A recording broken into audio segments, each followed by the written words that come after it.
大家好，我係今日辯論比賽嘅主席。今日我哋好榮幸能夠請到陳淑莊女士作為我哋今日嘅評判。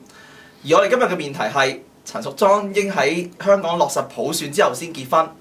首先，我哋有請正方嘅主辯曾志豪先生。主席、評判在座各位，大家好。首先，我覺得今日嘅辯題應該要修改少少字眼嘅，唔應該叫陳淑莊，應該係陳淑莊 BB 先至啱，即係實不相瞞。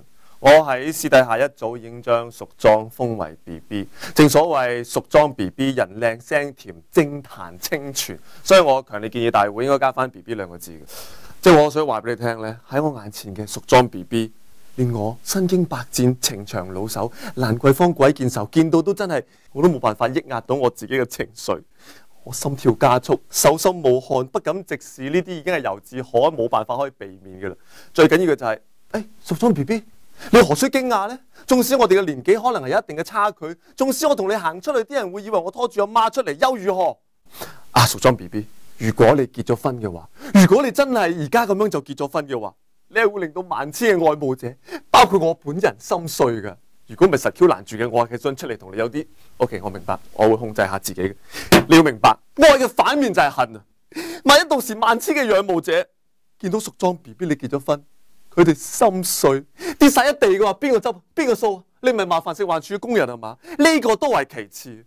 萬一愛嘅反面就係恨完之後就係嗰嚿 A 嘅話，咁你話點算呢？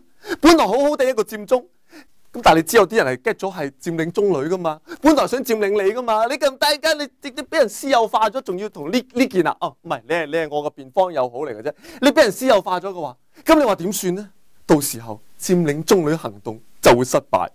必定係香港民主進程最黑暗嘅一天，所以各位撇除我個人對淑莊 BB 嘅嗰種愛慕，就算係為咗香港嘅整體利益同埋公義啊，我認為今日嘅辯題，陳淑莊喺香港落實普選之後先至結婚，係對我哋、對香港、對萬千嘅仰慕者都係利多於弊，所以各位今次嘅辯題絕對應該成立嘅。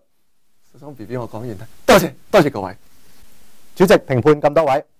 正如我哋偉大嘅民國思想家胡適講過，為個人爭自由，即係為國家爭自由。試問，如果連我哋個人嘅結婚權利都無能夠捍衛嘅話，你又覺得陳淑莊可以為我哋香港爭取到自由同埋民主同埋普選咩？再者，我哋愛一個人，並唔係要擁有一個人。愛人嘅幸福，先係我哋自己最大嘅幸福。就好似禮記話齋，修身齊家治國平天下。我方認為陳淑莊先齊家再爭取普選，絕對係一個合乎中國國情、富有中國特色嘅爭取普選方法。顯然易見，陳淑莊喺香港落實普選之後先至結婚，不論對陳淑莊本人定係佢嘅仰慕者而言，都係弊多於利。正正因為咁，今日嘅辯題不能成立。多謝。同埋我想話俾你聽，即係都2017。有普選嘅啦嘛，我哋信佢一次啦，等多幾年就有普選，點解你唔可以俾翻4年？只係俾4年時間，我哋呢一批嘅仰慕者適應一下，就係適應一下冇咗 BB 之後嘅日子究竟係點樣過嘅咯？等我哋可以慢慢放低淑莊 BB 呢個包袱，即係6·4包袱都放咗幾廿年都未放低啦。你點能夠覺得我哋會咁快放棄咗淑莊 BB 先得㗎？沒有你日子很難過，你俾翻少少時間我哋適應都不為過啫。你明唔明啊？即係如果我哋可以有翻少少時間，我哋就可以慢慢擺低淑莊 BB。咁到時候以我認知，到時仰慕者嘅問題就會處理咗。咁接中問題就唔存在啦，係咪先？咪皆大歡喜咯！咁既然仰慕者可以忘記過去，我哋重新出發嘅話，咁香港社會就會行得好順噶啦。所以淑莊 BB 絕對應該喺香港落實普選之後先至結婚嘅。主席，有峰同學嘅故事實在係燃亮我意志，鼓起我勇氣。不過少年你太年輕啦，但係陳淑莊就唔再年輕咯噃。唔通你覺得去到2017年，真係有一個合乎公民權利同埋政治權利公約嘅普選咩？到時一定會有啲筲箕西走鹽城，咩貝隆夫人啊、彭丹啊嗰啲，當然係冇得參選啦。最大鑊嘅就係到時連我哋明豔照人嘅喜劇巨星陳淑莊都冇得參選。唔通你可以接受一個冇淑莊 BB 嘅普選呢？真正嘅普選恐怕要等到2046。